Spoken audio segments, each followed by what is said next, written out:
Yeah, continue connecting, please.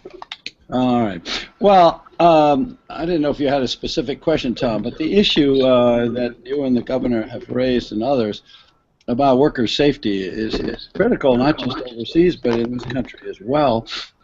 And it goes into the changing attitudes of particularly American businesses. To me, one of the most striking things as you're thinking about nominating companies for good behavior is that it is the European retailers, French Bon Marché, Spanish company El Corte Inglés, a couple of British retailers, Primark and Loblaw, that have stepped up and offered funds to help compensate the victims of some of these terrible tragedies, industrial tragedies in Bangladesh. And the American companies have been willing to put up some money to lend Bangladesh companies if they'll do something, but they haven't committed themselves in the same way. I don't think there's the same kind of sense of responsibility. American companies, American CEOs, retailers don't seem to want to accept the same kind of accountability and responsibility that some of the Europeans have. And it seems to me it may be critical to take a look at why that's the case, what's happened, and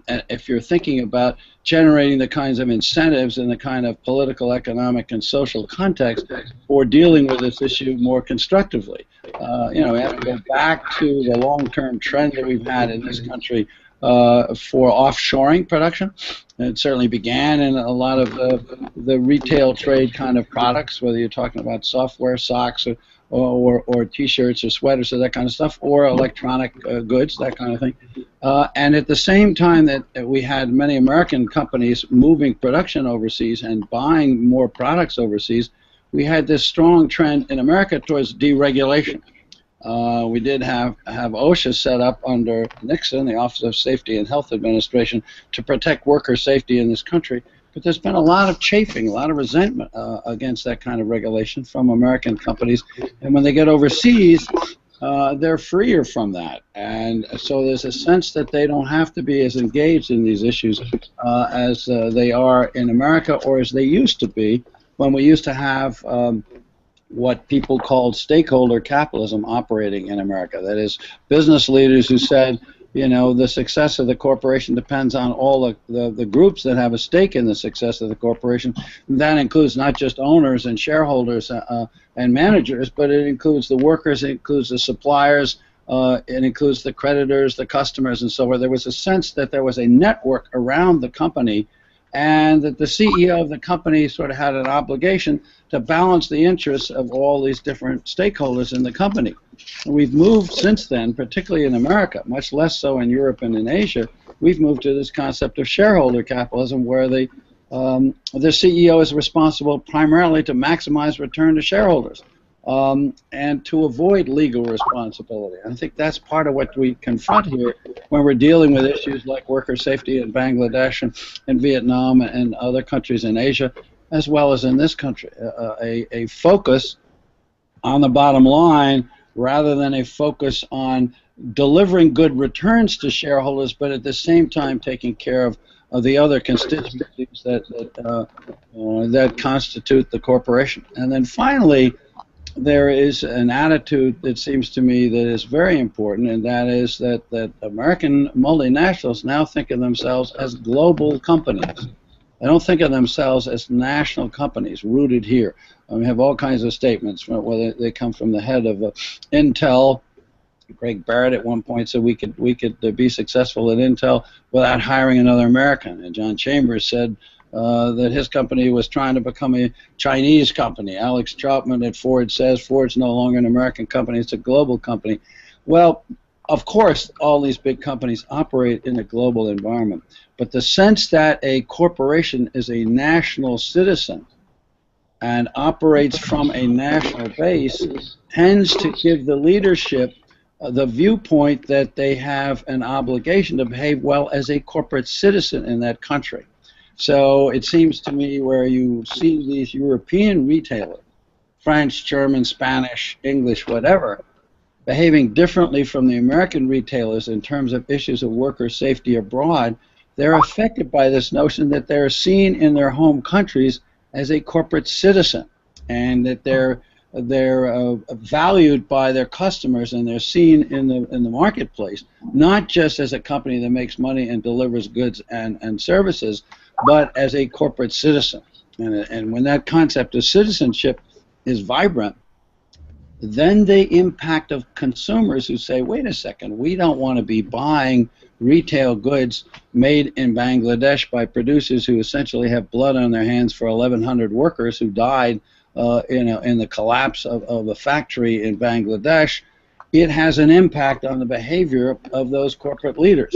And in America, that connection has gotten weaker over the last 20 or 30 years as we've moved from stakeholder excuse me, to shareholder capitalism. I think those are all factors here. And if you're starting to identify companies that have good records, maybe we also need to look at the political, social, and economic climate, market climate in which they're operating, and what the prevailing philosophy is in the various different parts of the world, the various different parts of the capitalist world.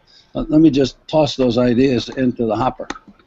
No, I think those are important ideas. As you were talking, I was thinking about kind of the European-American comparison. And, of course, Europe has a very different tradition of the relationship between management and labor than is true in the United States. And that much deeper sense also of a social democracy where there is a collective responsibility and collective accountability and looking out for each other. That's a deeper tendency, I think, in the European democracies than here. Do you think the corporate responsibility movement, which is now more than a decade old, do you think that holds any promise as a means of bringing about kind of social change in American corporations? Well, it certainly is the one major ray of hope in that regard. The fact that corporations adopt the phrase corporate responsibility and with the notion of social responsibility. Yeah, I think that the question is when it rubs up against the bottom line, exactly what are American corporate leaders prepared to do? But and it does at least the notion of corporate social responsibility provides some leverage for both worker groups and consumer groups to at least enter a dialogue and begin to put some pressure on American corporate leaders to exercise more responsibility, particularly in areas like we're talking about today, such as worker safety, and particularly worker safety abroad. The danger for Americans is that we buy from the world, we live a long ways away, even though we regard it as one global marketplace. And we have a horrified reaction when we see a factory collapse and 1,100 people die in Bangladesh as a result. But that's news for a day, 2 days, 3 weeks, 4 weeks, 6 weeks, and then it tends to get forgotten. And unless something like a concept of corporate responsibility becomes part of the ethic, and indeed the ethic that's taught in business schools. I mean, one of the places we need to go, it seems to me, is right where you all are sitting. The business schools up in the Boston area and the business schools certainly in Southern California where Governor Dukakis is are terribly important in terms of what they're teaching people and whether or not there is some sense of ethical engagement or even some sense of stakeholder engagement. I don't think that's being taught very much. Almost every business school can now point to an ethics course, but it's usually an elective course. And maybe you take a look at the enrollments there, they're nowhere near as much as they are in finance or marketing or other aspects of corporate leadership. So yes, that's an opening. There's got to be a lot more push, a lot more oomph behind it, and a lot more recognition on the part of the public as a whole that the movement to shareholder capitalism and the notion that the shareholder is the only party to which the CEO has any ultimate responsibility. Yes, they voluntarily do a few other things that make them better citizens, but they only have a responsibility to the shareholder. That's a highly questionable proposition. It didn't used to be the case in America. It's not the case in Europe. It's not the case in Asia. We need to be having a debate about that if we're going to have a discussion about worker safety around the world. Well, I think your point about the public is also an important one, and you know, the public both as citizens and consumers, and kind of where they fit into this equation. And you know, this culture that we have, the business culture that we have in the United States, goes deeper than corporations. We saw it playing out last week in Tennessee in the labor vote on the Volkswagen plant when the UAW was trying to unionize that plant. Just the degree to which, in some ways, labor management is not strictly a labor and management issue, but it's a larger issue for the society.